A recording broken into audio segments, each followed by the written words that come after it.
Hello and welcome back to the SEGA Spirit Show. It's your healthy dose of blue skies, blast processing, a whole lot of retro-fueled enthusiasm. We're firing up the post-apocalyptic rails on a blue dragon, blasting you with retro thrills, community comebacks, and brand new surprises straight from SEGA's golden days. So today on the agenda, we are looking at the Panzer Dragoon anime OVA. We gear up for 2 fresh new Mega Drive releases, or Genesis releases, hurtling towards your cartridge slots. And we've also got an update from Greg Johnson of ToeJam Earl. He's got a new Kickstarter coming away. So dust off your gamepad, crank up that soundtrack, and prepare to ride the rails of nostalgia. And come join us as we celebrate the SEGA community, classics, and more. It's the SEGA Spirit Show!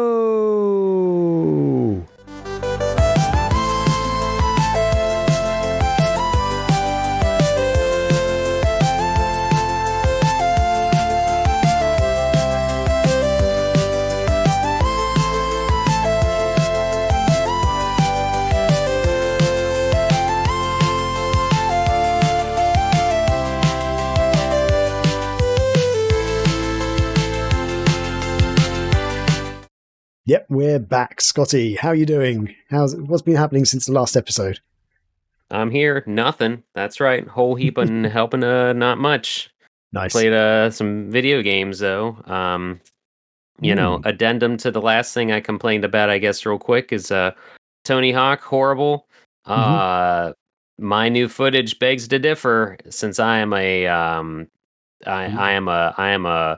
I am a slut for brands, I guess. So here we go. Hit it, Graham. Show off my new character. Have we peaked? We might have, because now I'm decked out in Taco Bell clothing, and I have a Salsa Verde deck. That's it. It's like a 9-second video. Okay. My bro has no glasses. My created skater, but he's wearing an orange Taco Bell hoodie with the classic logo on the back. I realize now the board's covering the logo on the pants, but he's got a Taco Bell logo on his pants, and he's ready to get beefy, I guess. Nice. Or something. Nice. I mean, yeah. That's dumb. His face, kind of reminiscent of you, but he looks dead inside. So yeah, well, that's pretty dead on then, I'd say. Yeah. Because that game's created skater still kind of sucks. But Okay. Since I ate some Taco Bell and got some download codes, I can now sport Taco Bell stuff in the game. Brilliant. Oh my god. Yeah. That's it. That's really Nice. it. Okay. I don't know. I played some more of that game, but that's really it. Are you enjoying it? It's fine. I had never touched Tony Hawk 4, so I don't have any nostalgia for that. And I realize I have nostalgia for like 2 levels in Tony Hawk 3, so I'm just enjoying playing another Tony Hawk, really. That's really it. Well, that's good. I doubt I'll ever go online, because when Tony Hawk 1 and 2 remake came out, playing online with people, I was so bad. I played with like 3 people in real life ever before going online in Tony Hawk, so, but it is what it is. And then another game, though, I have been playing, because I forgot that I bought it and finally started to play it. I played it at Techo, that anime convention I mentioned last episode, and did not know the name of it because it was on a candy cab, and candy cabs are just loaded with games at conventions, and so there was no decals anywhere. But apparently it was called Quarth, and also called Block Hole. But as you can see from the gameplay here, I can't shoot that fast. But you fill up the blocks as it's as if Tetris is coming towards you, and you're kind of a shoot 'em up guy, and you have to fill up the blocks as it's coming. So it's more puzzle than shmup. But I really, really enjoyed it, and I was like, I don't know what this game is. I took a picture of the screen and I shared it in a different Discord, and someone who's pretty reliable on identifying games was like, "Oh, that's Quarth, aka Block Hole." So would not have gathered that from. How would I have known to search either of those? Block Hole, like BLOCK, not Black Hole. But it's a cool puzzle game. Block Hole makes sense because you're kind of shooting them and getting the blocks, and they disappear into a hole. I guess. Yeah. You can't search it for creepy moon baby face in the background and find it. What is that moon doing? Yeah. He's just there. Oh, guys. Hello. I'm the moon. Just checking out your blocks. Looking good. But this is part of the Arcade Archives series that's been putting out stuff. Did you ever play the submarine game In the Hunt for Sega Saturn, Graham? No, that rings a They put that bell. out. Yeah, it's a submarine shoot 'em up basically, Okay. but it's very expensive on Saturn. I think Okay. that was the only console release. Oh no, it got released on PS1 as well. But they put that out. I think they did Galactic Attack, aka Rayforce, aka Layer Section. But there's like very little fanfare. Hamster is the company. Hamster Corporation are the people putting these out, and this came out like 5 years ago, and I just never knew. Oh, And okay. never played it until sitting down at a candy cab at a Okay. convention. So yeah. What is a candy So, cab? Sorry, you've mentioned that before. Google it real quick, and you'll find it real quick. Just type Sega Candy Cab, and you'll know exactly what they are. Do I? I don't have anything with a picture of it on it. Images. There you go. Okay. Hold on a second. I'll share my screen. On a second. Yeah. Okay. So. Yep. Yeah. Okay. I know exactly what that is. That's like Or because they released that mini thing in Japan, didn't they? right. And They I actually sure picked one did. up, and I can't remember. I've actually got it up there. No, I don't have it there. You're about to pull one out, aren't you? Well, no, I'm about to pull out the controller that is okay. styled that you can plug into them, but those things, they're the Candy Cab controllers. So Yeah. it's like they're white all over mostly, and then the actual joystick areas are fluorescent. They're just a vibrant green or pink. I think green is first player and pink is second player. Yeah. But yeah, that's what those. Yeah. That's what Astro City was was the on it. name of the little thing, I guess. Oh yeah, an Yeah. Astro City cabinet. Sorry, Yeah. Candy Cab is more the like. I don't know if that's the official name for it, but yeah, Oh, Astro okay. City cabs. Yeah. Cool. Pick them up and throw them at people in Dynamite Cup. Can you? I don't know. But yeah. Okay. What's that? Yeah, it's in like the second area or something. I I forget. must just completely been oblivious to that. So yeah, that's really it though. I don't have any pickups. Cool. I ordered something that'll supposedly show up tomorrow, fittingly enough, and I'll show it off next time, I guess. Cool. So Okay. what about you? A couple of things. I don't know if you remember back on the old podcast we used to do, like Megavisions. I mentioned I watched a movie called The Old Guard. Do you remember that at all? It's got Charlize Theron in it, and essentially it's about a group of immortals who have been they've been fighting and making. They're trying to help humanity over the last few centuries or thousands of years or whatever, and basically they are sort of helping in their own way. But basically in the first movie, this new farmer guy who actually a character who was a kid from one of the Harry Potter movies, who's older now. He was basically trying to capture these immortals and try and use their powers basically to try and make big pharma products, make people live forever or cure cancer or something. He's obviously an evil person. But yeah, they released, so the way they ended the first movie, kind of on a cliffhanger, and they released a good 3 or 4, maybe even 5 years ago now. I can't even remember when it first came out. And they've now just released a sequel, which surprised me because I just didn't realize it was coming out. Yeah, so 2020 was when the first movie came out. So yeah, I think we were doing Megavision's show back then. I think that's where I first meant it. And so because it had been so long, I kind of just didn't expect them to do it. And they released it. It's on Netflix. And I'd say it's worth a watch. If you've seen the first one and you like it, watch the sequel. There we go. I don't want to give anything more away, basically. And I have been playing a game.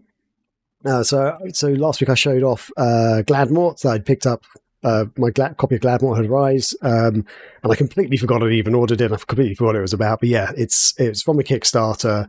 Kickstarter copies have come out now. And Scotty, when you looked at a video online, you said it looks a bit like Blackthorn. Just to let any listeners or viewers know, it's nothing like Blackthorn. If you played Blackthorn on the Super Nintendo or the 32X, it's not like that. It's actually like a Ghouls and Ghosts game. So if you're into Ghouls and Ghosts, check this out. I personally am not a huge Ghouls and Ghosts fan. I've always find the games a bit too... They're too challenging and not in a fun way for me, personally. That said, I did persevere and get a few levels into this game, and it's surprising how the more you play it, the better you do get at it. It is actually really good fun, though, and I would recommend if you are into Ghouls and Ghosts, go check out Pixel Heart, because it's available for pre-order from there. If you didn't back the Kickstarter, you can get it from Pixel Heart, basically. So yeah, I'll put a link in the description. But yeah, it's worth checking out, and I am kind of planning on putting up like a mini review on YouTube potentially. Yeah, we'll see how that goes. So watch that space. Right. And today I went to my parents' house just for like lunch and stuff, and I found in one of the bedrooms a poster that I used to have on the wall, and it's a bit tatty, it's a bit ripped, but I've just got to show it to you because I'd completely forgotten I even had this. I don't know if it's worth restoring or anything, but let's see. Actually, I'm going to change my screen so you can see me bigger. Okay. I don't know if you want to describe what you see as I raise it up. Something is available. Oh no! It's all caught. Yeah, it's all caught and ripping. Oh, it's a pre-order poster for Phantasy Star Online. It looks like on the Dreamcast. 9 out of 10. So easily. Let's see. What's that quote say? Easily one of the most adventurous. It's all behind your mic arm. Yeah. Where's my camera? Oh, here we go. Easily one of the most adventurous online games in the world ever. Dreamcast Magazine. So it's like a big purplish black background. Role-playing. What does that say? Classic? No, epic. Available now. Epic role-playing. I think that action. With online gamers across the world. Oh, yes. Yeah. So it's a picture of the case itself, though, like the case of the game, and then a hunter and a sniper or whatever, dude. Yeah, it's not a pre-order poster. It's actually a poster from the shop that it was displayed in, which is... Mm-hmm. If you're from the UK, it's from Game, and that's basically the biggest, I guess, video games merchant or retailer or whatever you want to call it. They are basically dying a death, though, at the moment, because they just haven't really, I guess, if you go into Game, most of the stuff is like Funko Pops and game-related stuff, but not as many video games as they used to sell, I guess. And they used to have like a really good pre-owned section, so you could pick up like... Back when they had Xbox 360 and PS3 were the top things that you could just get really good, cheap deals on Xbox 360 and PS3 games, and they haven't really continued that. They stopped doing pre-owned games a while ago, and so it's kind of... It's not as good as it used to be. They only sell new games? Basically, yeah, now. That doesn't make any... They're definitely not making money. Yeah, I know. It's absolutely insane. I just think they're really... They're missing a massive trick there. And there's just selling a lot of board games now, which is fine. Oh. But yeah, plushies. Funko Pops. I used to love going into Game. As a kid, it's been going on for 20, 30 years now. And yeah, it's nowhere near as good as it used to be. But yeah, I was just really random that I had that. I was like, I don't even remember having this. But yeah, it's kind of ripping. I don't know if it's worth restoring it because, it's a free poster. That. Yeah, I mean, this thing's ripped in half and it's still sitting upright. That's really cool what you got there. I think what I've got there is it's pretty cool. I was quite excited when I found it, but well, you got a whole lot of empty wall behind you, though. So. I do. I have a plan for that, which I might do next episode. You'll see. Oh, all right. Yeah. But yeah, so that's kind of it though for me. Yeah, good stuff. Yeah, so, I don't have anything else, so we could let's just move on. Really nothing. Yeah. Yeah, let's move on to the SEGA Shuffle.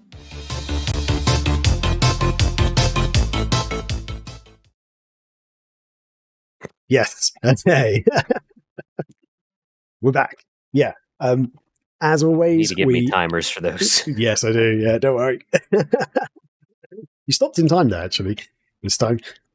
But yeah, as always, every episode, I challenge Scotty's Sega knowledge with a game called the Sega Shuffle, where I have randomly generated different words to do with Sega. It could be a game character, it could be a video game itself, it could be a person like a director of a game. And the challenge from my side is I have to try and describe what it is without using the word in the answer. And Scotty gets 1 minute to try and guess as many correct answers as possible. And I've just realized I don't have my normal timer with me, so I'm going to get my phone out to time you.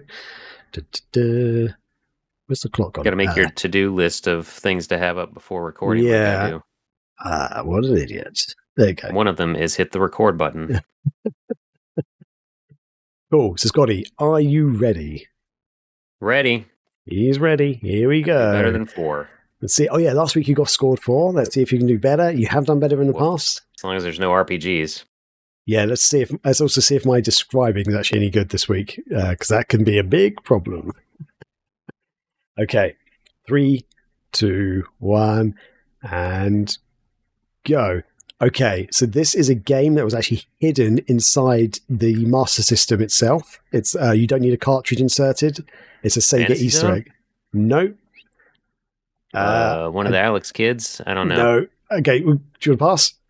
Yeah, pass. Okay. A character you just mentioned in your answer just then, it's a strange entry in in his game systems, and you Alex take Kidd. Yes. Okay. Oh, actually, I need the actual full answer. He takes a trip to an arcade, solving puzzles and facting papers. It's a really weird version, one of his games. Alex Kidd in Miracle World? No. And I don't know any of them. Oh, Yeah. okay. I think, okay. Yeah, video games suck. Okay, fine. Okay. Basically a game I just mentioned, very similar to Gladmort, merciless platformer. You have golden armor. Ghouls and Ghosts? Yes. Ghosts and Goblins? Whatever. Cool. Gravel spraying arcade racing on the SEGA Saturn, one of the best Sega racing Rally? games. Yes, cool. And the timer just ran out. Sorry. Oh man. All right. Okay, that's annoying. I was hoping you'd get the second one. Okay, so you got 2 then. Sorry, dude. I'm so sorry. You kind of got 2.5. In the Master System. That's Snail. Snail? There's a game called Snail on the I have original no Master idea System. what that is. Oh, okay. It's like the original Sega Easter egg, basically. And the Alex Kidd game was Alex Kidd High Tech World, where basically you go to an arcade and you solve puzzles and you fax papers. It's really weird. It's not a great game from memory. Yeah, sorry, dude. It's a maze game, it looks like, huh? Oh, Snail Maze is what it's called. Maybe? Yes, I think that is what it's called, actually. Snail Maze. Yep, never heard of this before. All right, well, we're learning stuff today. Yeah, hopefully that's part of the fun of this thing. Hopefully the audience will learn things.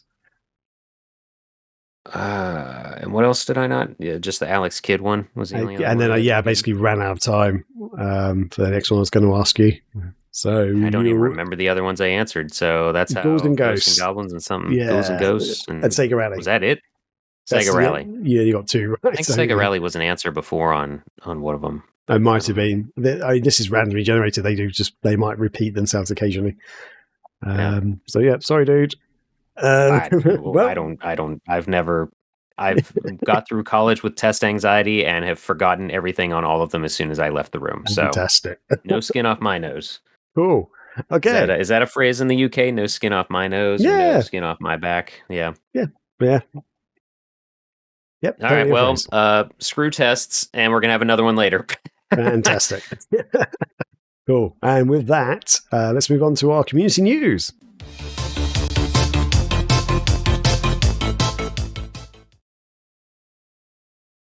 Cool. Yes. So as always, we pick up some community news and let's kick it off. So the first one, this is quite interesting, I think. So I just share my screen. Yeah. Sorry, everyone. It's not Mario Kart. It's not Mario Kart this week. That's a big shock, actually. I was genuinely thinking there could have been a small amount of Mario Kart news, but I didn't show it because it wasn't a huge update. But anyway. Thank you. So now this is a game I never know how to pronounce, but I call it Keio. Would you call it Keio or Keio? Oh, this one I'm not sure.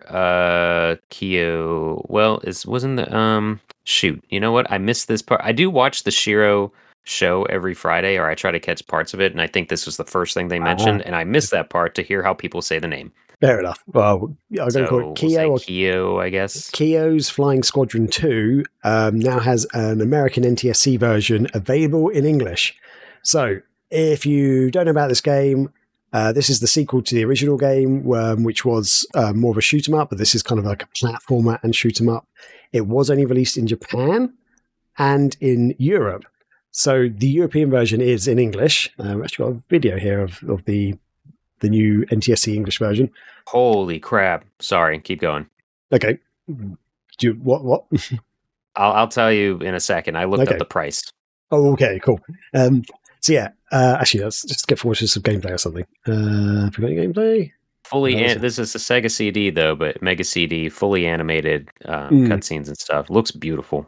Yeah. Anyway, this sequel, it was available in English in Europe, and if you were able to run it on an American Saturn, the problem is it would only run in 50 hertz because European Saturns were 50 hertz, but it also had problems with some of the cutscenes and the audio. So it wasn't like a complete version when you played it on an American system. However, some fans have now actually translated it, taken the Japanese version, but translated the European cutscenes and everything onto it. So now you can play it on an American system in full English, and that's fantastic. So yeah, if you are interested in getting it, Sega Extreme, the website, has more information, and I think it's actually got the download for the patches and stuff. So yeah, check it out. And so you got to clarify though, you got to throw it on a satiator or a Siru, or whatever. Like yeah, Saru, I believe that's correct. Yeah. Can you burn it? I don't think you can burn it. Can you? You'd have to have a hacked Saturn to play it, but Sega CDs play CDRs just fine. Okay. Cool. Well, so but this is the Saturn version, to clarify, right? Yeah, this is the Saturn version. Yep. Yeah. So it looks like the US, only PAL and Japan got a Saturn version of this game. Yeah.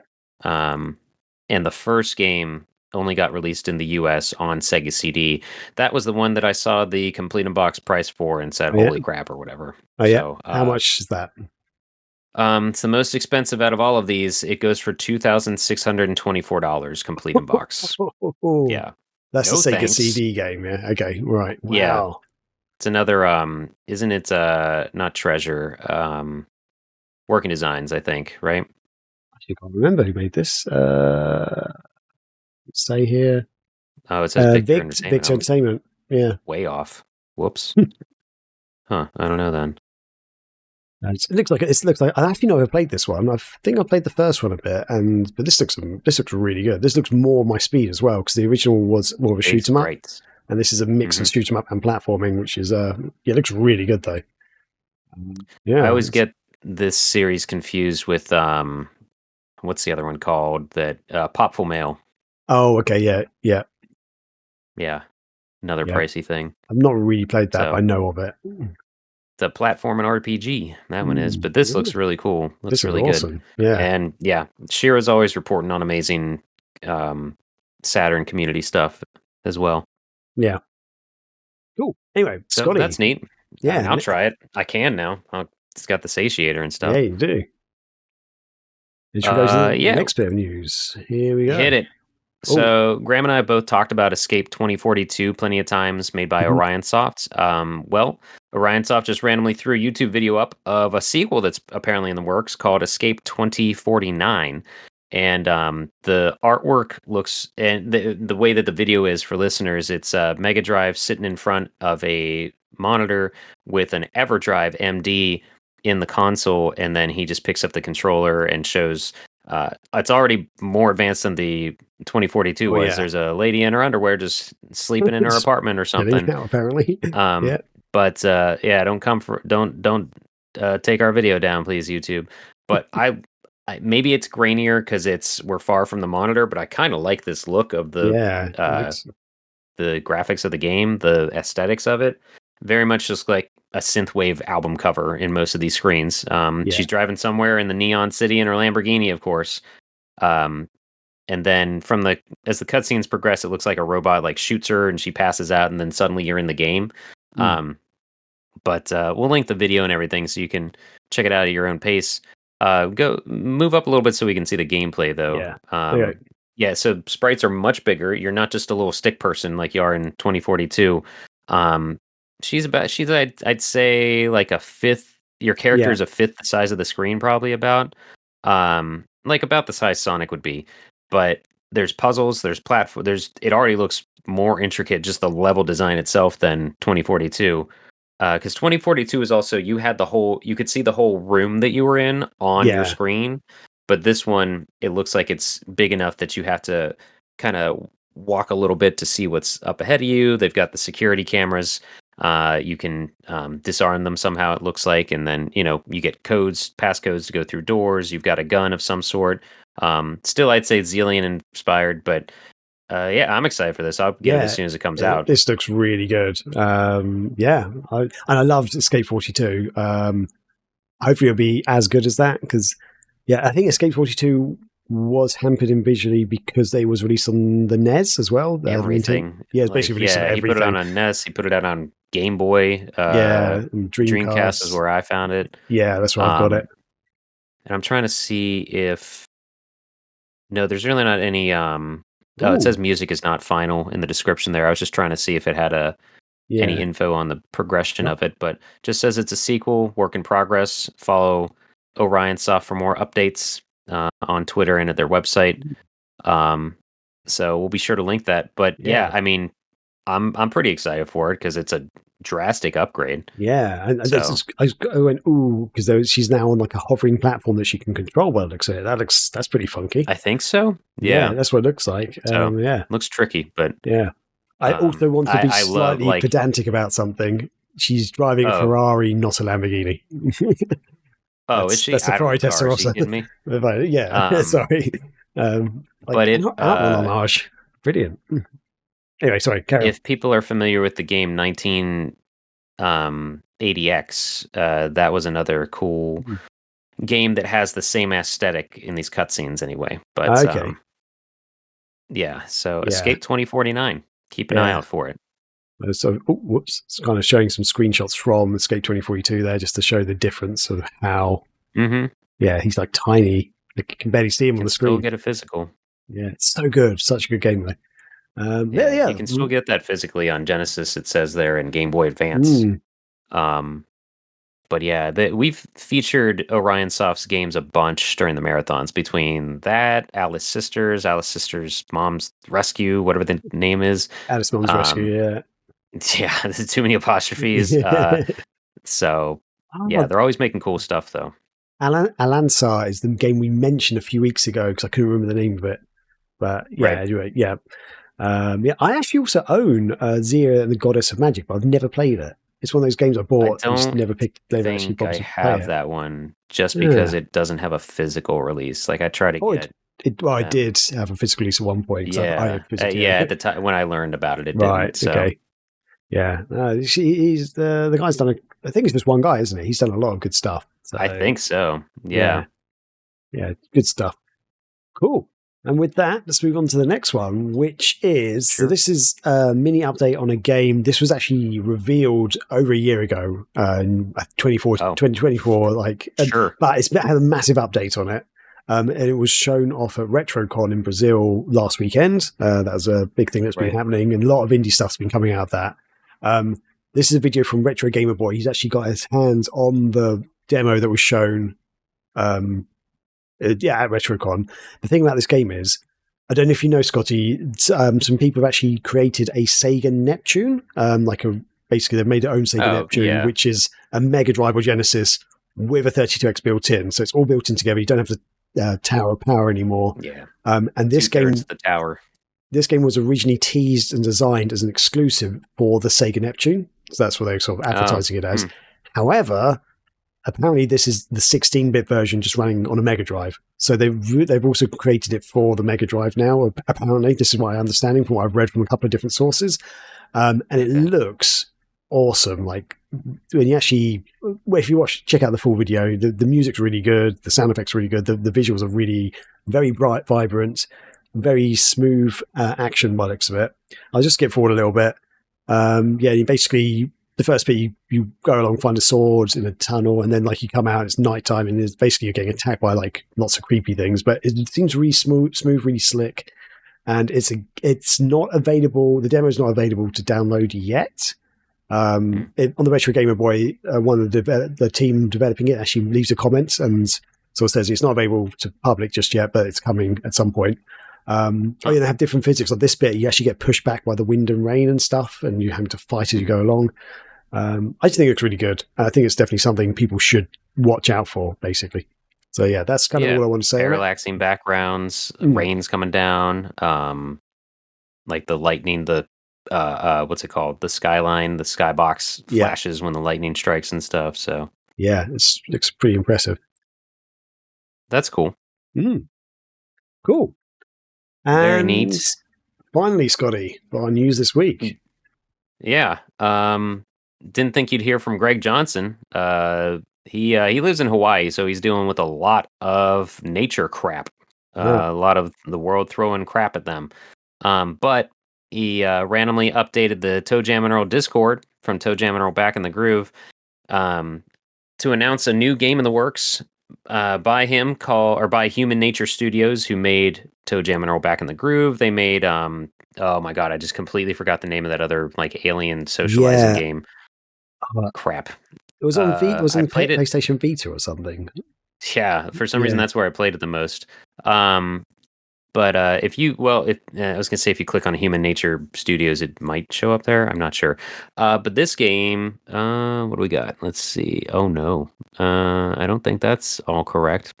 That might be who they've created. Click on created in the middle there. Oh, created. Sorry. Nope. Yeah. Nope. Okay. All right. That's okay. Anyway, this new game coming up is called Dancing with Ghosts. You can get notifications on it, for it on Kickstarter right now if you log in there and select to get notified when it goes live. But the description says, Dancing with Ghosts is a wholesome, interactive narrative with a compelling, heartfelt story full of charm and humor. The interactive narrative is set within the chill, sim-type gameplay of a living village. Players play the role of Mai, a 15-year-old Thai girl who feels lost and overcome with guilt because of the death of her parents. Mai meets an 11-year-old ghost who has lost her memory and who is trapped in this world. Ooh. So, I don't know. The artwork is charming, and we'll see when it pops up. Yeah, no, I'm always up for stuff by Greg, so... Yeah, Greg Johnson makes good stuff. Let me double check the Discord in real time and see if there's been any... No, still just that announcement. Just wanted to double check. So that was on the 31st of July that he announced that. Okay. So if we're into August, and usually Kickstarters end on the end of a month or whatever, so I would be, if he hasn't announced it yet, I'd be willing to bet that it won't get announced until September, any earlier than that maybe. Because we are into August right now, so but that's pretty cool. I just tried to Google Human Nature Studios, and it's coming up with not anything video game. Might need to put games after that. Human Nature is also one word with no double N. There we go. Let's try that. There you go. Oh, okay, cool. Doki Doki Universe. Yep. Actually, yeah. So I never finished it because I illogically tried to do everything in it before I reviewed it, and that review never came out. It's still available on PS4. There we go. Wow. Yeah, grab it, I guess. Yeah. I remember it being fun. I played it on the Vita, though. I think it was on the Vita, wasn't it? Yeah, it was crazy? okay. No. I played it on the Vita. It was a good handheld game because you could kind of just goof around and sort of stop anywhere. And then, back in ToeJam Earl Back in the Groove, they went back to the roots of the first game. So, did you play that one at all, Graham? I haven't, actually, no. I didn't actually get a chance to play that. Pal and I played it and beat it on stream when it came out. I have something very controversial to say. I bet it's not, but go ahead. I prefer Panic on Funkotron to the original ToeJam Earl. I've said that before. It's not controversial. Oh, okay. I think I said that on Sega Nerds once, and people were like, what? Like, they're angry at me. Whatever. I mean, the first game is a dungeon crawler, is a roguelike with aliens. The second game is a platformer with very interesting mechanics because you're not just trying to go from left to right. Yeah. So I really like the sequel. Although I played the Dreamcast ToeJam Earl 3, which is the cancelled Dreamcast game. And that was really fun. Like it's kind of like the first game, but in full 3D. Right. And I wish they'd actually got to finish it because what I played on the Dreamcast unreleased thing was pretty good fun, actually. I can't remember what that one's called, but yeah. They also did actually have an official ToeJam Earl 3 on the original Xbox, which I did play, and I can't really remember it. I think I own it. Oh, yeah, okay. That's what it was. I have it. Yeah. As well. The Dreamcast game was pretty different from memory, like when I played the Dreamcast game. Oh, really? I thought that was just what the Xbox game was going to be. No, it seems from memory the levels and stuff were different. But yeah, anyway. Cool. Huh. The more you know. Yeah, indeed. But yeah, that'll be coming out. Keep an eye on it, or keep an eye out for it. Yeah. And with that, let's move into our feature topic.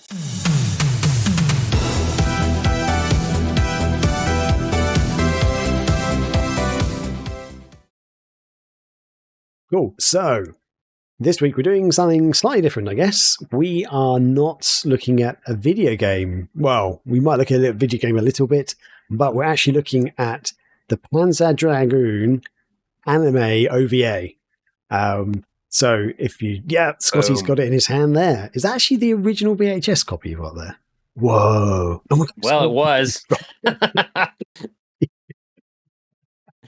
Yeah, it is. It's fine. It's a tape. Wow, it's a white VHS tape. I've never seen a white VHS tape. That's oh, you haven't? No.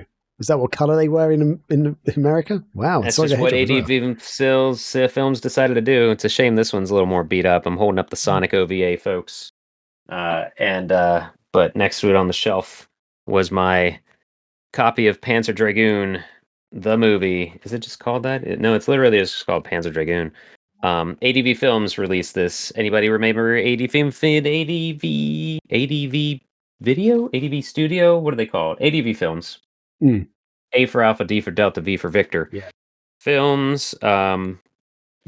This was released in 96 in Japan, 98 everywhere else. Maybe just English? I'm not sure. I think it's only in America it was released, and only in English as well. I believe the original Japanese one was done by Production IG. That was their studio name. And then, the English dub was ADV Films. Yeah, and essentially, if you don't know about it, it's meant to be a 30-minute anime based on the original Sega Saturn game, which I happen to have in my hand right here. Ta-da! Yep, which is. Yeah, and if you don't know about Panzer Dragoon, let's just mention that Panzer Dragoon is an on-rails shooting game. The first two games are, at least.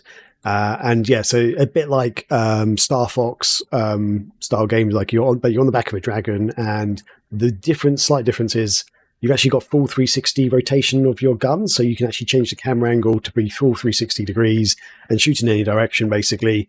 And it's kind of set in an apocalyptic wasteland with ancient tech that's quite advanced, and these old animals and creatures and stuff.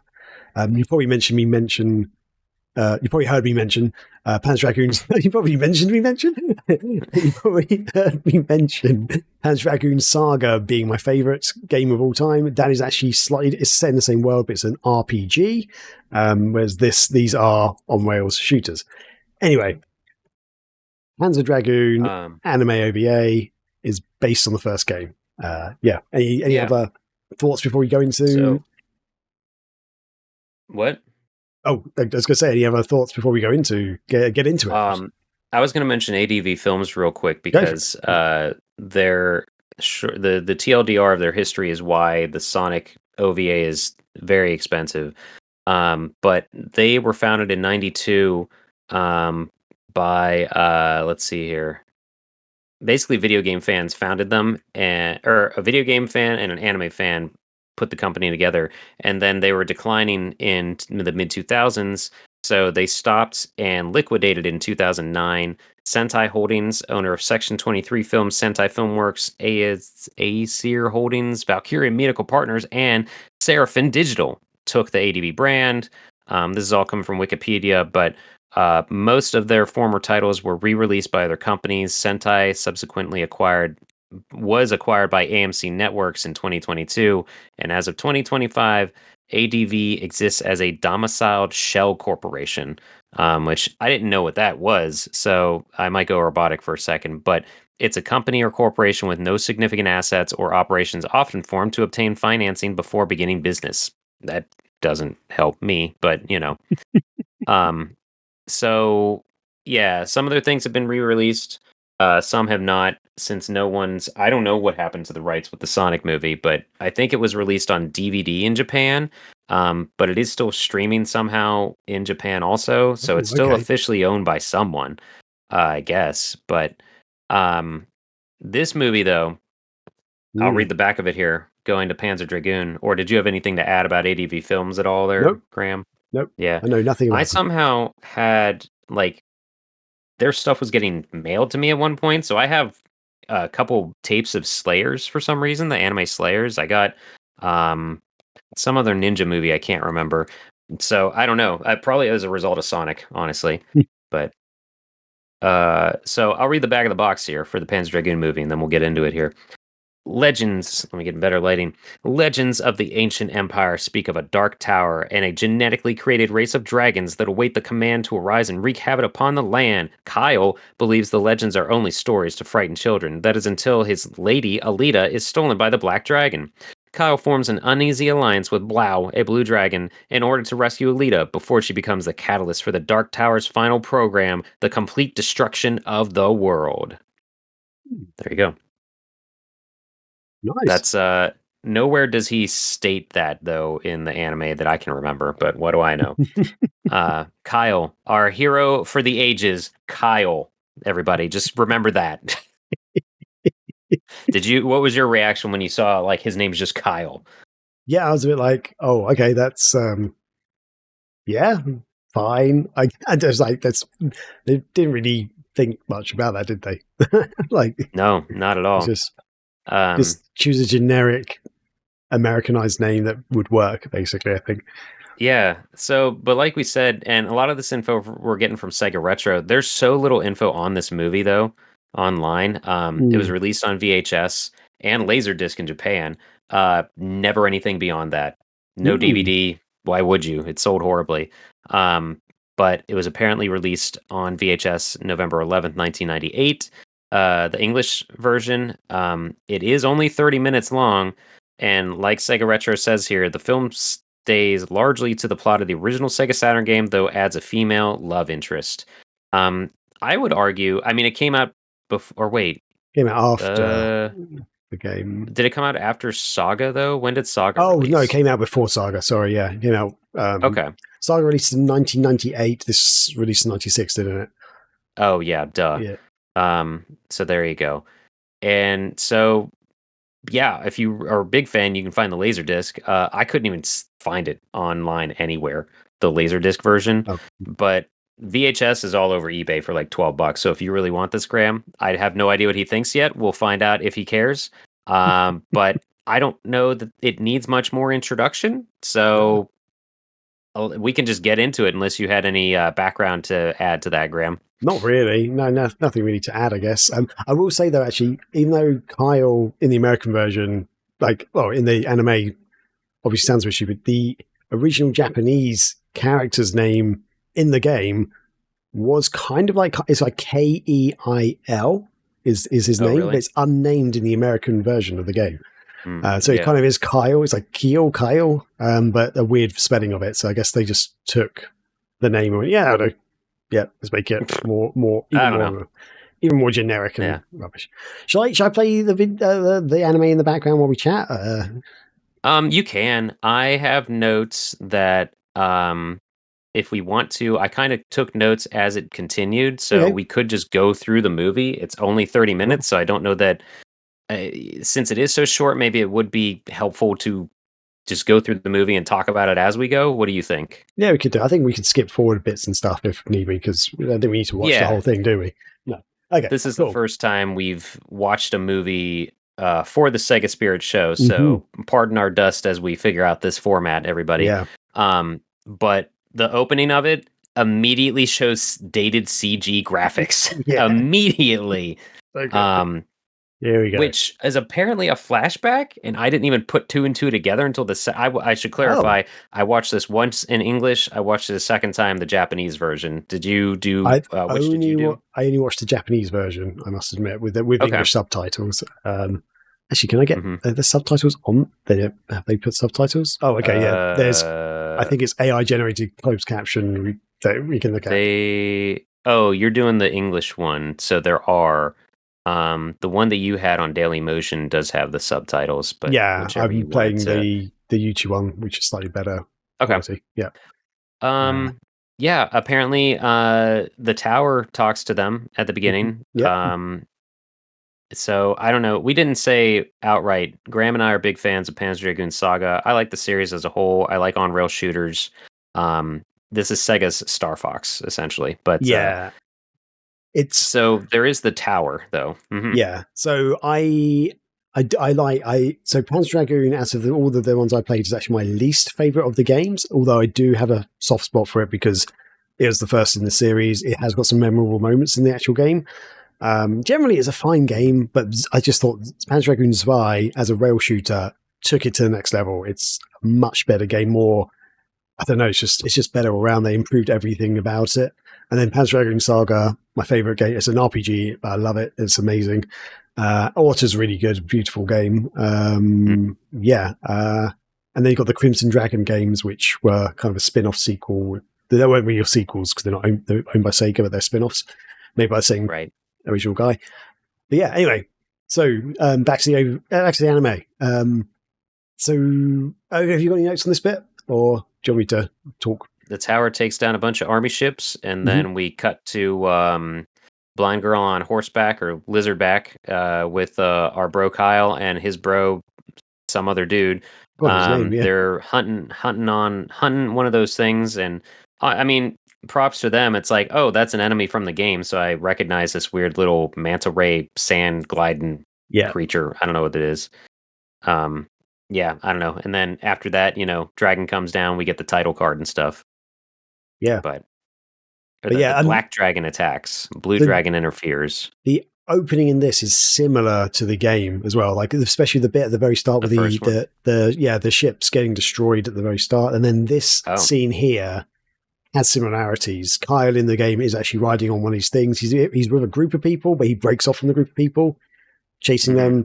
He hasn't got a mate with him. He hasn't got the girl on the back of his lizard thing. And he's a much better shot in the new game as well. He takes down the thing. But and they introduce a dragon flying overhead and about to cause some havoc. Fun times. Yeah. Black dragon messing with people for no reason. And we should point out that I guess it's his girlfriend, Alita, is on the back of the lizard along with Kyle. But they all get knocked down. Dragon flies away, but then they I guess the lizards are dead. I don't know. They just run into a cave to get away from the dragon. But we see the rider, though, on the blue dragon that does look like the dude from the game. Yeah. I just call him Ryder throughout my notes, though. Oh, okay. I don't know what else to really say about him. Did we mention Alita, the girlfriend, is blind?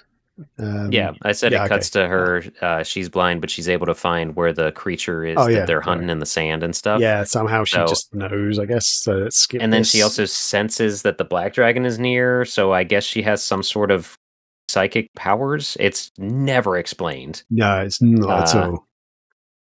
And let's see here. Oh, for some reason... Yeah, I mean, we're going to be talking faster than the movie's playing in the background. Please, again, don't take us down, ADD Films. But the dragon does this hypnotic wave. Oh, it's literally doing it as we talk right now. And somehow she gets absorbed into his back, which is disgusting. But that's how she pilots the dragon. It doesn't, again, never explained. Yeah, but, it seems the dragon sort of takes over her, kind of, in a way. And she's embedded in his back slightly, and this is the black dragon, by the way, the big black dragon. Yeah, she gets war paint on her face. Oh no! Yeah, the big bad black dragon. And his Kyle's mate just gets blasted to smithereens, and now he's alone. When Rachel watched this with me the first time I did, and the dragon just obliterates his friend, and she's like, "Oh my gosh!" I'm like, "Honey, it's anime. I don't know." I was not moved by that. I was like, "Oh shoot." dang, the dude Yeah. we just met 30 seconds ago. Yeah. Who I think his name is mentioned once, just before he dies. And Yeah. yeah. He's never mentioned again. Never like, and then the freaking rider just disintegrates. Yeah. Like Weird. one of the most recognizable parts from the video games just is like snapped away like Thanos, and just that's it. But he leaves his gun, and Yeah. the blue dragon's like, "Hey, what's up, idiot? Take that gun. You're gonna help me." You know, Yeah. that's what we should overdub this movie. Yeah, yeah, Kyle in this is kind of a douche as well. Like he's just like He's an it, and he's also that, his personality like changes from scene to scene just to fit the mood. You know, yeah, that's what it seems like. He's like, I want to get my girl back. And it's like points the gun at the dragon who didn't take the girl. Like, what's going on? right? He's just angry. Mm. So he takes the rider's gun, and then the dragon, I guess, speaks to him through his mind. Yeah, that is from the games Mm-hmm. though. That bit, I guess, like they do communicate in the mind.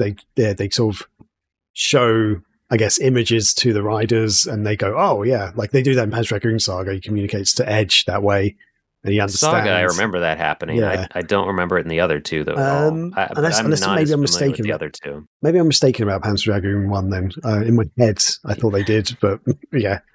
The dumbest line in the whole movie. So the English version, when he's flying up real high on top of the blue dragon, he says something like, "Wow, this is what the sky feels like," and I'm just like, Yeah. "Hold on, what?" But like, in the Japanese version, he at least says, "This is flying. This is the sky." Like it makes a little more sense, even though he sounds like an idiot. But yeah, it's right there. This is what the sky feels like. I'm like, you mean higher air with less oxygen? You absolute moron. There's some of the worst dialogue. If you have like time to kill, I would recommend watching the English version just to laugh because it's so bad. Yeah, I think I need to get one too. Oh, okay. So this year, the second time through. Oh no, you go ahead. You go ahead. I have my notes here. You talk. Actually, sorry. Yeah. Well, we saw the captain who has a beard and whatever, and he's like, it's in the airships again of like the Imperial fleet or whatever, and they're going towards the tower, and he says something like, "Oh, just like it was before." I'm like, "What do you mean before?" And they flash back, and I'm like, "That was a flashback before? That was not mentioned anywhere else." I don't know. In terms of it being him and his crew. Yeah, I guess. Yeah, it's not really explained that very well, but I guess the first scene where all the Empire ships get destroyed is meant to be 20 years ago or something. Yeah, and now I guess. Oh, there she is, like Alita, looking like a crazy person. Yeah, Alita's angry, and she's got war paint, and then the dragon sicks a horde of locusts on him. I don't know what's going on, Graham. You've played these games more than me. What's happening? Yeah, that's like a swarm of I can't remember any of the enemies' names now. But yeah, like a swarm of these little bird type creatures, just like for some reason the dragon can control. And oh yeah, Kyle's now playing with his laser, which is way too powerful. The laser's not that powerful in the game. No, it's the weakest weapon in the game. But I forgot to mention when he picks it up the first time after the rider dissipates, he says it's like a weapon from the old world or something like that. Yeah. But the dragon for whatever reason destroys all those ships, and Kyle's mad, and he threatens to shoot the dragon in the head. He's like, there's humans on those ships. Even though the Empire are notoriously bad in the game, so I don't know what's going on there. Like they're the government. In the game, you're just destroying them willy nilly. It doesn't really matter. Like, not at all. But he's like about to shoot the dragon in the head, but the dragon goes, "Nope, I'm going to buck you around." Yeah. Oh, and then he goes to the wreckage. Yeah, so he finds the wreckage where they find the old captain. The dragon wants to basically eat him, and he's like, "No, I'm going to save this human." And tells the dragon, the dragon just knows he's bad or something. Yeah, and he tells him to go away. Yeah, and we get some sort of background on Kyle. I love that. Yeah, Kyle is like, "No, you won't kill him," and then he picks him up and walks away. And then we cut to a campfire scene. And then Kyle remembers when he just said, "No, you won't kill him," and walks away. Like the movie does a flashback of the scene we just saw. To show, I guess, that they separated. And then Kyle has memories of hanging out above a town that's doing some sort of harvest celebration. He's hanging out on a cliffside with Alita, and they're talking about stuff. She's like, "Please describe the fire to me because I'm blind," and like the colors and stuff. And then he kisses her out of nowhere without permission. Take note of that, kids. But and he's like, "It's red, just like your cheeks." You know, So smooth. so smooth. Oh, yeah. And that's background. The captain, then we go back to present day. The captain wakes up and he has like markings on his face or something. I didn't understand this whole scene. Yeah, I kind of assumed he was just injured, and then his like eyes turn like crazy white, and he's like turns angry and starts to strangle him. Yeah, he tries to kill Kyle by choking him, and the dragon shows up and picks the captain up and holds him in the air, and Kyle grabs the gun and bang bang. Yep, bang bang. That's it, just like that. Blood.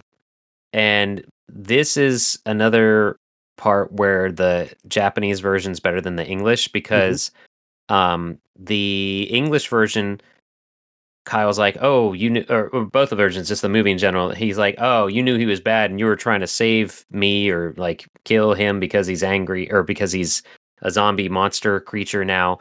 And in the English version, Kyle goes, "Thank you, my friend." But in the Japanese version, he says, "Let's go, partner." So that, in my opinion, the Japanese version, "Let's go, partner," means, okay, he's cool with the dragon. He wants to pursue the dragon's goal. But just saying, "Thank you, my friend," doesn't feel like it has the same oomph to me in the English version. Yeah, so, that's a good point, actually, because, I think, what you're saying, with the Japanese version, it's kind of like, we're in this together now. Whereas, my friend, he wasn't his friend. He was like angry at him like 10 seconds ago. He didn't really trust the dragon. Now he's like, we're buddies now. Yeah, let's do this. But what about this part, Graham? Oh, yeah, this is quite exciting. So, in the anime, he goes through basically it's the sunken palace area. Like the original game actually doesn't have names for levels. He just sort of says Act 1, Act 2, or whatever. Episode, that's it, Episode 1, Episode 2. But it's like a sunken palace, which is from the first level in the first game, and it's very similar looking here. But they do add in some bits, so the tunnel looks very similar to the games, actually. They like this hexagonal tunnel he flies through. And then they fly through like basically a tomb of like dead dragons, which is not in the game at all. No. So it's like, these are all your friends. And that's another part where I was like, that's close to a part in Saga, but like that game wasn't out yet. So it's crazy to me how much bits of this feel more like Saga than they do the first two games sometimes. Yeah. And then they're already at the tower, basically, pretty much. This makes no sense. Like, they're at the Black Dragon, it just showed Black Dragon and Leah at the tower, essentially. And then Kyle and the Blue Dragon are still flying through the tomb or the archways and like that underwater stuff. And then suddenly they are at the same place. Like the Black Dragon was flying and has not stopped since he got Alita. But somehow they caught up with them and they're both at the tower almost at the same time. Unless going through that underground thing in the underground palace was a shortcut or something, maybe. They don't explain that. They don't explain that at all. Nope. Yeah. And then we get a boss battle. Yep. And he doesn't want him to shoot. He doesn't want the dragon to shoot the other dragon because the Alita's on it. And which kind of makes sense, I guess. Yeah. It does. It's another reason for him to scream his girlfriend's name 30 more times. Yeah. They're just kind of circling around the tower. The Black Dragon and Blue Dragon are just blasting at each other. The Blue Dragon gets hit twice by the Black Dragon's lasers, but then the Blue Dragon flies in and chomps on his neck and then takes him down. They go into the tower, or they land in the tower, I should say. But let's see here. Yeah, and then Kyle pulls Alita out of the dragon, which is still just as gross as before. And she is unconscious. What's that? I was just making a noise. There you go. Yeah, yum. Yep. He lays her down and cries, and one of Kyle's dumb tears wakes Alita up. Her war paint disappears, and suddenly she's no longer blind. Yeah. She was blind when she was implanted in the Black Dragon, too. Yes, Uh, yeah, and the dragon power gave her sight, I guess, maybe. I have a theory now that I am watching this a third time. Mm. Um, but when the dragons are fighting, the blue dragon blasts and there's a cave in and it knocks out the blue dragon. Black dragon flies away, and Kyle's like, "Hey, you lay here because you've had a day, right? All right, lay down, take a rest, my lady." Um, that's another thing. In the English version, he calls her my lady like 5 times. It's horrible. Oh, wow. Um, so, but he goes to the blue dragon. Kyle's like, "We got to do this. Let's do this." My buddy, partner, friend in battle, and what? The blue dragon is like, "You've given me strength, caca," and screeches. Kyle hops on his back.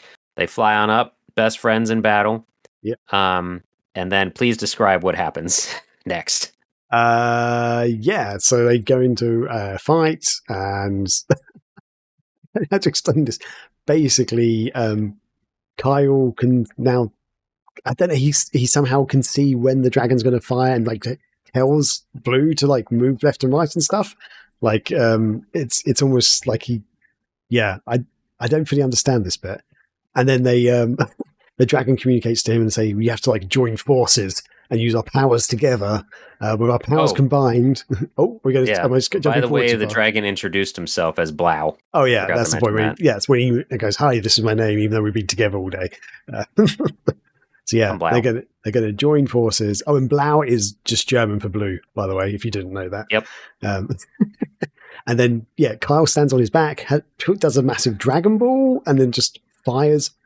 This ball turns into multiple lasers, and it's just insane. They soar through the sky and somehow home in on the Black Dragon. The Black Dragon basically gets electrocuted by the looks of it.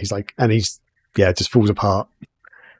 Yeah, shrivels up like dried leaves or something. Kyle can suddenly do a Kamehameha, and the blast looks like the Berserker or the Berserk powers in Saga. Yes, it does actually. Yeah, gets powered up and stuff. Oh, and then the dragon explodes in the water. Yeah, it makes sense. And then Kyle's like, "Well, screw this shit. We got to destroy this tower, right, buddy?" And they fly back, and the dragon Blau puts Kyle and Alita in a bubble and sends them away. He's like, no, kids, you go away. I've got to handle this. I'm a cool dragon from the past, the old world. And he uses a light up head horn to shoo them away, and then flies deeper into the tower and blows it up and blows himself up, I guess. Yeah. So that's what Blau was doing, sacrificing himself. Yeah, he's like the horn on the front of his face glows and stuff. Oh, there it is, your lady. Yeah. Try and fight for your lady. The closed captions of this are terrible in the English way. That's YouTube's captions. Yeah. No, the dragon who I hated for ages now. Yeah. And then they end up on the tropical beach somewhere. They're on a beach. Yeah. Oh, this is actually where we find out that she's not blind anymore, I think, isn't it? Yes. Because she says, like, that's Kyle's voice. And then she looks at him and you must be Kyle or something like that. And he's like, your eyesight's back. So she wasn't always blind, I guess. Yeah. Never learned that ever. And he's like, whoa, you can see me. And she looks up and she also can feel or smell the ocean. She's like, this must be the ocean. She says, look up. There's what's that? And Kyle's like, well, shoot, that's a something. And credits. That is the shape of destiny, it says in the closed captions. I don't remember that. That's dumb as hell. That's just in the closed captions. Yeah. So that's the movie. That's number one. That's the movie. We just talked our way through it in about 20 minutes. But since we're on this scene, I'll say I didn't like how it seemed like, oh, she's not blind, so life is better now. I think it would have been better if she stayed blind to show that's not just some crippling thing, poorly aged movie. So, like, she can still live her life if she's blind. Yeah, but I think she, by combining with the Black Dragon, and she had powers from that, and then Kyle had powers that he acquired from the Blue Dragon, so his sad tear, when it hit her face, the powers he had absorbed somehow brought back her eyesight. Maybe that makes sense, I guess, if they explained it. It's more than the movie said. All right, Graham. So that's the game based off one of your favorite series or favorite games or something. What'd you think of that? So, when you told me about this, I was like, "Oh, that's interesting." Because Scotty basically mentioned maybe we should watch this and talk about it. And I was like, "Oh, cool!" Like I didn't realize this was a thing. Because I don't really watch anime that much. I've watched a few animes and stuff. I don't really know much about it. But I was like, "Yeah, I'm up for this." And I watched it, and the moment it got to the bit where the dragon killed the old captain, I was like, this is very familiar to me. And by the end of the movie, I was like, I have seen this before, and I completely forgot. I completely forgot it even existed. Really made an impact on you. Yeah, and I kind of remember why, because it's fine for half an hour. It's it's not that. Well, I mean, it's not great, but you can watch if you're really into the Panzer Dragoon games. It's fine. It's got a bit of fan service. Don't watch it. It's got a bit of fan service. You go, oh, that's good. But yeah, I mean, it's nowhere near as good as the games. Arguably, so I've got a lot of points I want to make about it. I don't know if I'm going to hand it to you. What do you think about it? It's bad. It's a bad movie. Okay. It's not good. If it was like another 15 minutes, they could have fleshed out some stuff a little bit. Like they could have had a cooler battle. They could have had like Kyle and his buddy, like maybe they always grew up riding those lizard horses, lizard ostriches or whatever, those ostrich lizards, and they didn't. They could have had something on like how Alita lost her vision, why, how Kyle and Alita ever met. They could have just done anything, but instead we have no attachment to any of these characters except the blue dragon just from the games. Yeah. And the rider that dies immediately, which is kind of like the beginning of 2, I think. I forget. Or maybe Saga. I forget. The rider dies at the beginning of 2. Okay. Yes. Yeah. Actually, I was just going to show you some of the game intro, just to explain. The game actually gives you more backstory, gives you more information about the world, even though it's only got a handful of cutscenes, not very many, because it's more of an arcade sort of shooter style game. And but it's still, even though it's mostly in text, it gives you a lot more idea of what you actually want. Yeah, Dark Dragon. They talk about the Dark Dragon, yeah.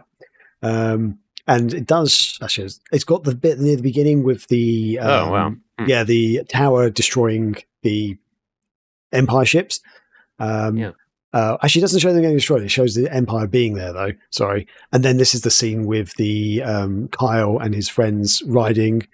So there's actually 3 of those lizardy kind of things, and they got some unnamed people. But Kyle basically separates from they've got an Empire battleship that flies overhead, so that's a bit different. But the creature comes out.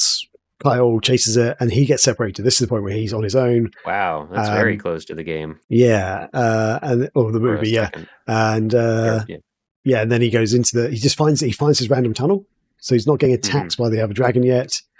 And it's like very different. He actually finds this like the old ancient ruin, basically. So it's got like some of the old ancients.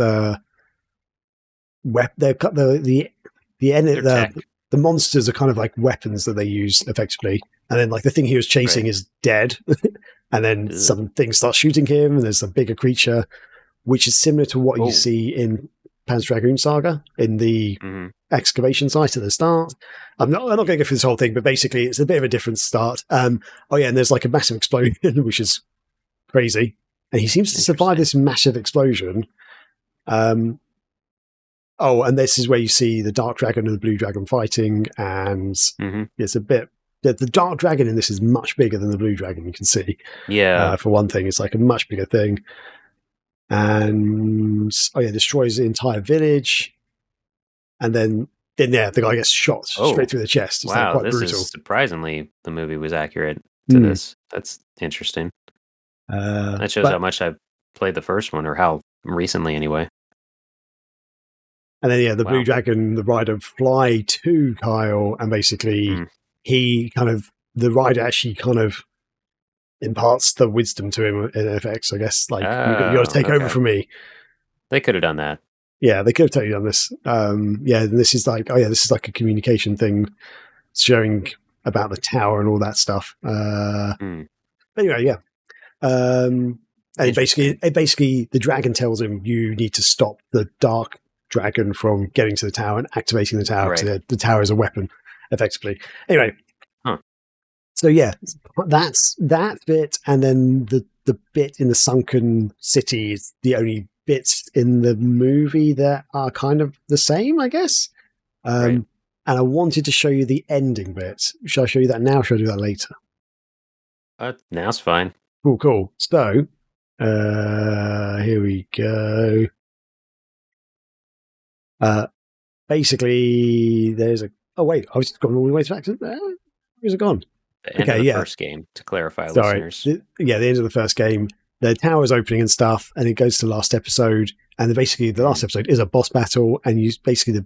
The black dragon goes inside the tower and then comes out looking like this. And do you want to describe what it looks like?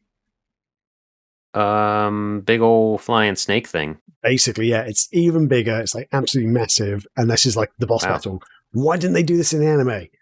Like that would have been so much cooler. It's like been way better because it's some a much sort bigger of massive battle. Transformation. Yeah, right. Yeah, and again, also the 15 minutes. The level before is you're kind of flying through like an old city and stuff, and the start of the level is mostly fighting the black dragon. Oh, that's yeah. So you're fighting the black dragon. Other things are coming at you as well, but like you're chasing the black dragon through the city area, and then the black dragon does escape at one point, and then you're just fighting other things. But yeah, it's a much more impactful thing. I'm like the anime could have totally done this. Like. Yeah. That would have been really cool. In fact, the thing I thought about the anime was, why couldn't they make it 6 or 7, 20 or 30-minute episodes and like have a mini series almost? And each episode could be one of the levels from the game, but they could flesh out with a tiny bit more story and stuff. Because you have lots of different boss battles. There's some of the bosses are empires, things like empire craft, and some of them are creatures that you fight. So there could be different things about it. Yeah, I don't know. They could have weaved in. I'd say the answer is money, but I don't know because we really couldn't find any history about the production of this movie. Yeah. Kind of just gutting that they didn't do something like this. Yeah, it could have been pretty cool. So, did you want to go through any of your bullet points here that you have for discussion? Yeah, we could do. Yeah, sorry. Yeah, I feel like we kind of went off the topic of that. We're still talking about the movie. We're fine. Yeah, okay, cool. So actually, I'm trying to think what's I don't know you as an anime guy, Graham. Are you an anime? Not hugely. The most anime I actually watch is Bleach. Okay.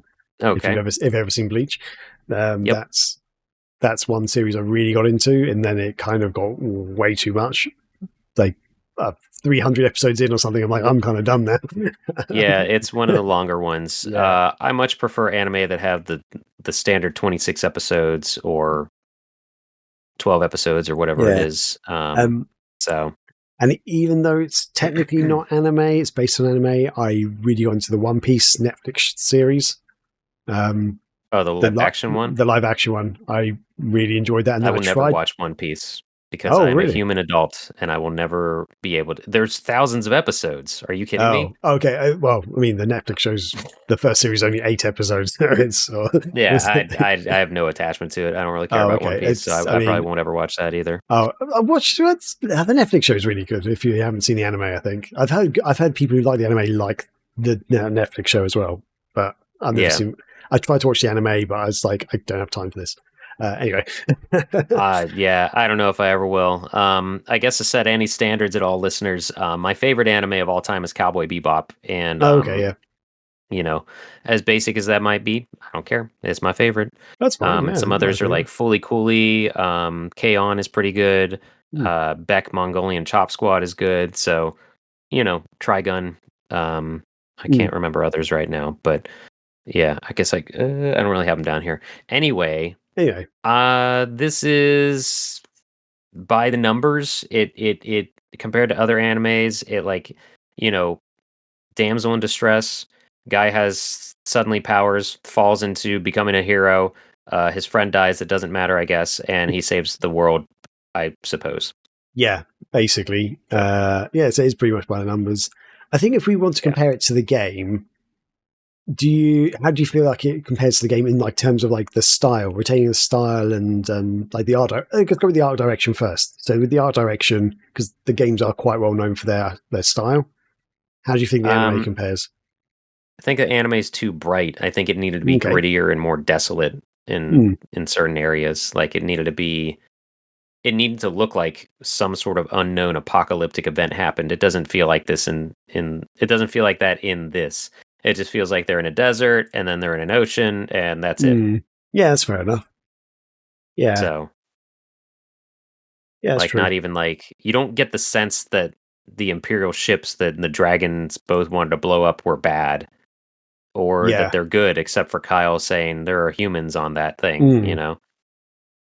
So, but very true. in the beginning of all of the games, they say how bad the Imperial fleet is and whatever, or they somehow set up the enemies. Yeah, yeah, What do true. you think though Oh yeah, for I can't. aesthetics? So obviously they do take some of the characters and the creatures and stuff from the games, and the Imperial ships look like, as soon as I saw the anime, like even a picture of it, I was like, that's Panzer Dragoon. But you're Yeah. right, the Okay. actual art direction, I guess, isn't quite right. It's not as I mean, the Saturn games look quite muddy and stuff, which Hmm. supposedly is partly by purpose. It's not just the Saturn not being able to do it. Oh yeah. um, so yeah, like and there's a distinction between the ancient technology, which is normally kind of white Hmm. and Mm. I guess plain compared to a lot of the Clean, possible. like Yes, sleek clean. kind of looking almost. Yeah. Um, so yeah, I guess yeah maybe they should have stuck to more like the game, but I guess maybe for the anime they wanted to make it bright to attract kids or a new audience or something. Maybe. Yeah. Yeah. Which is Um, interesting because on the other half, I mean, it's not the same. Maybe it's not the same company, but like the Sonic OVA is so dark oh, and okay. darker than this. Yeah. Mm, Maybe that'll be another episode. We'll watch it for that or yeah. something. Cool. Um, I don't think I've actually seen the Sonic OVA, so that would be a first. But I said that about this. Maybe I forgot right. Eh, it. But yeah, I guess audio as well. Like the game's music is quite well known and stuff. So orchestral. yeah, I uh, couldn't remember. I couldn't name a single tune from this. no, I think the anime didn't really do it justice For because some reason, though, if you hop on eBay, the soundtrack is worth over $100, or people are trying to sell it for over $100. oh wow, Um, yeah, it was only I mentioned before this was only released on VHS and Laserdisc, and when I was trying to find um, if people were selling the Laserdisc or just to see the value of this, also like what the tape's going for, all I found on eBay was the tape and something over $100. I'm like, is that the Laserdisc? Because it was a disc, but no, it's the soundtrack, the okay, OST, whatever you would call it. Yeah. maybe I could check in real time again here. That's yeah. fun. And I should point out the game and the anime do actually have different composers. Sayori Koyashi, he did the video game, and then the anime was Yoshitaka Azuma, who I don't know of, to be honest. I assume he's big in the industry, but yeah. Um, So I found on eBay. Oh, let me switch the listing here. Might go robotic for a second. I apologize. Yeah, the tape's going for $12. Soundtrack $105. Makes no sense. And then people are trying to sell the DVD version, which is just fans putting it on a DVD. okay. Not legitimate at all. And then there's Panzer Dragoon OVA art fan book. I don't know what this is. Let me see. Um, is this legitimate? I don't know what this is. The no information. Not helpful. Not helpful. I don't know. Maybe I'll look it up in another way. So, it's not. No one is in this movie is not in demand. Yeah. So there you Oh go. man. So what are the bullet points you got? Yeah, I guess I think we kind of touched upon it, like the differences and similarities between the anime and the game. We've kind of gone through a lot of it. Generally, it's got a shared element of the Blue Dragon, ancient lore, and a Dark Tower kind of thing. Yeah, it's but otherwise, they do verge off. Like the thing is, I don't necessarily mind them sort of verging away from the games, like some of the, adding new characters and adding other elements, but they could have made it good, so they kind of just missed the point. They could have made it good. They could have made it good. If you want to click on that link I just gave you in Messenger, that is the art, some sort of art fan book, and Panzer Dragoon Legacy, which is probably the most diligent fan site for Panzer Dragoon stuff, has all the pages of the book scanned, and they're on their website there. So it's sketch arts, concept art, I think, of the movie. Okay. So, but it is an officially released thing. Some sort of art book, I guess, is for lack of a better word. That's some sort of art book. Some sort of art book. Yeah, so there you go, folks. It's pretty impressive. Some of the art's pretty good. See, this concept art, I would immediately think this is Panzer Dragoon just by just looking at it. Yeah. Right. Yeah. Yeah. But yeah, they could have made the movie much better than they did. Unfortunately. Maybe. So okay. So then, what else do we have here? We talked about the differences. Talked about the similarities. And whether or not we enjoyed it. Should we give this a rating? Do you want to give like an out of 5 or anything? Yeah, we can do. Yeah, out of 10, or I don't. What ratings do you? What do you think is fair? Let's do the rating out of 10. For some reason I prefer that. And do you want to go first? Sure. I will give it a 6. Okay. Yeah. Not great. I would actually probably give it a 5. Dang. Basically, I think it's very average, very down the middle. It's fine. That's the best I could say about it. Basically, it's watchable for half an hour. It's watchable. If it was longer and if it stayed this quality, I'd be like, don't watch it at all. But half an hour, it is. You can watch it. It's not the end of the world. It doesn't overstay its welcome. Yeah, there's some entertainment in it, I guess. Yeah. Yeah. So much entertainment that I made a quiz out of it for Graham. And with that, okay, because I got nothing else to say about it. Do you? Would you so you wouldn't recommend it to anyone, or you would? I'd recommend it to fans if they're curious, but not super fans because they'll just get angry. Okay. But I always tell people you got to watch it. You can't just be oblivious to stuff. You can't stay ignorant. You can choose whatever you want to watch, but you can't just pretend something doesn't exist. So maybe give it a watch. Everybody's got 30 minutes to spare. That's shorter than most individual episodes for any garbage that's on TV anymore. So maybe give it 30 minutes. I mean, also it's super cheap. So if you just want, that's why I got it.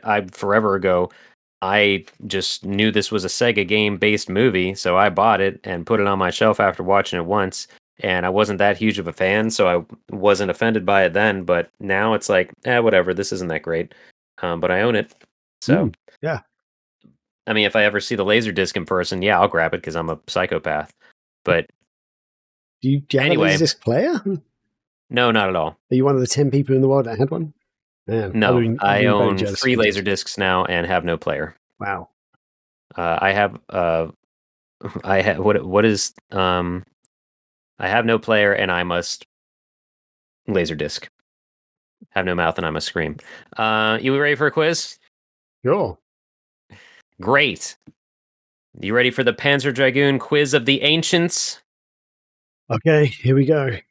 They also never mention the ancients in this whole thing. Anyway, question number 1. How many times does Kyle say Alita's name? Oh god. So I'll read out it's multiple choice for this one. There's only 5 questions overall, so don't worry, Okay. don't sweat it too much here.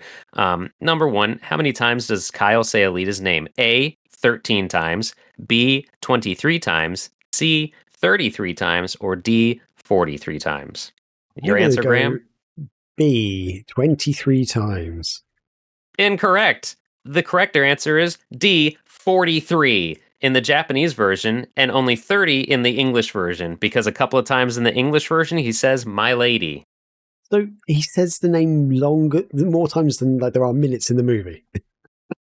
Basically, yes. Let me double check my notes here because now I'm second guessing myself. Yes, that's right. 43 times. I had to double check my notes here, but it is Wow. 43. And he says "milady" about 5 or 6 times in the English version. So that cuts down and brings it down to 30 in the English version as well. He says Easy. Alita 43 times. Okay. Wow. It's horrible. Anyway, question number 2. Okay. What was Kyle's friend's name? Oh. Was it Okay. Sorry. A, Derelict, B, Derek, C, Davidson, D, Devadoc? I think it was Devidoc. D. Devidoc. Oh, you're right. It's Yeah. Devadoc. There's the screenshot of him screaming his Yeah. name. The only time we hear it in the Yep. whole fucking movie. Good stuff, right? All right. Yep. You are 1 for 2. Question Nice. number 3. Do the lizard horses Kyle and his friend ride have eyes? Oh my god. Is there? I assume there's no option on this one. Well, it's yes or no. I'm gonna say no because I think they're covered by like some sort of leather or something. The answer is yes, but they are covered. Oh, but we don't know if they're covered. Yeah. Do we know they're covered? So I kind of got it right because I Are said their they're eyes covered. All right, we'll give you half a point. You have 1.5 out of 3 correct. Yeah. Number 4. What is Kyle's profession? A, farmer, B, scavenger, C, hunter, D, fisherman. I think it's C Hunter. That is correct. I couldn't find the screenshot, but he says hunter when he is on the cliffside talking to Alita about being a hunter. Yeah. And finally, question number 5. Why did the captain turn into a monster/zombie? A, he was tired. B, he hates campfires. C, the black dragon bit him. Or D, the tower. Oh wow.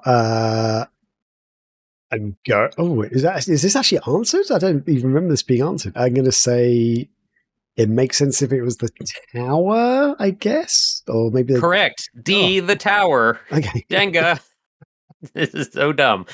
So you got this one. How do you know that is an answer? Like they mentioned that. They say it when the in that campfire struggle scene, Kyle basically dictates that it was the tower somehow, and the dragon was Oh. warning him of that. And yeah, it's horrible. I think I couldn't missed be that. bothered to find the screenshot. I guess. Yeah, no kidding. Yeah, But you got 1, you got 2.5, 3.5. So you got 3.5 out of 5. Okay. I'm wondering if those creatures do have eyes, to be honest, because if they've got eyes, why would they cover them completely? Right. I mean, they they looked. blind? It could just be like a horse, how a horse have blinders, but they're not. It doesn't cover their eyes, but it gets rid of their peripheral so they don't get spooked, and so you can guide them accordingly. Yeah, they just have like a cool headband on in this thing. I don't know. Which seems to cover them. They look like Muppets. Yeah. But at least I remember they were covered. That the eyes were covered. And that is the Panzer Dragoon Quiz of the Ancients. Wee-hee! Yeah, that was quite fun, actually. I enjoyed that. Yeah. That was entirely my wife Rachel's idea. She thought of it. She said, if you do a quiz, one of them should be how many times does Kyle say Alita? And I was like, all right, we're making a quiz. So there we go. Only 5 questions, only a 30-minute anime movie. Yeah. So, you know. Pretty good. That's what fun. I had to work with. That. That's better than the movie. Yeah, so listeners, tune into the video version to see how well I threw that quiz together in about 8 minutes before we recorded. Yeah, that was actually pretty good. Well done. I would have added music in like a ding or like a bah, bah, or something, you know, if I maybe had I can more time. But maybe I can add that in post. if you want to, I don't want to create more work for you, but That's the Panzer Dragoon OVA anime cinematic 33-minute movie. What does it say at the top? Based on the hit video game. Is it? Is it? We got games. We got games. We got movies. Alita! There you go. Whoa, changed my color. But I guess just to very quickly round, if anyone is interested in watching the OVA, as Scotty kind of mentioned, the official release is kind of out of print. You can get a DVD version where it's fan made, basically. No. Oh, fan made, yeah. Yeah, a fan made, not an official DVD version. VHS seems to be out of print. There are, however, VHS captures and fan restorations available online. There are a few on YouTube. There's also Dailymotion. I found one or two. Some of them are dubbed in English. Some of them are the original Japanese with subtitles. So it's available out there. I think, as you said, the production studio is no longer a thing, really. So hopefully there's no problems with that. I don't really know, but you can watch it. It was one of the first things that came up when I Googled it. So we found it pretty easily, fully watchable. Yeah. So it's out there. Cool. Collectors, if you want a tape on your wall, I'd say grab it while it's cheap, because for no reason, I'm sure it's going to skyrocket in cost. Yeah. Not value, but in cost. Nice. And with that, I guess we can wrap up the show, can't we? I think so. Do we have any plugs or shout outs? That the SEGA Lounge, Casey just released the Ristar anniversary episode with both of us on it. That was fun. Yeah, that was good fun. Yeah. So if you don't know, Ristar is now 30 years old. Yeah. 30, 95. Yep. Yep. So it's now 30 years old this year. Actually, kind of earlier this year, I think it came out. But yeah, we were invited onto the SEGA Lounge with KC, and we had a chat about the game and some of the differences between the Western version versus the Japanese version, and our thoughts and experiences with the game. And yeah, it's a good bit of fun. So yeah, check it out. Yeah, always a good time. Always a good time on the SEGA Lounge. Always a good time on the SEGA Lounge. Do you have any? I don't have any personal plugs. I haven't done anything really on my. No, I just kind of wanted to mention that as well. So that's it. So brilliant. Well, thanks everyone. Thanks for watching. Thanks for listening. Hopefully this episode, if you enjoyed episodes like this where we go through like a movie or another type of media other than the game, please leave a note in the comments and stuff. And also let us know if you've ever watched the Panzer Dragoon OVA and what you thought about it. Or if you're like me, you watched it years ago and then you rewatched it and you're like, oh, I wiped this from my memory. But I'd be interested to see if anyone does really enjoy it. Because, we don't, but kind of, it's down the middle for me. It's down the middle. Yeah. Anyway. It gave us an episode. That's it. Thanks for watching. Thanks for listening, and catch you later.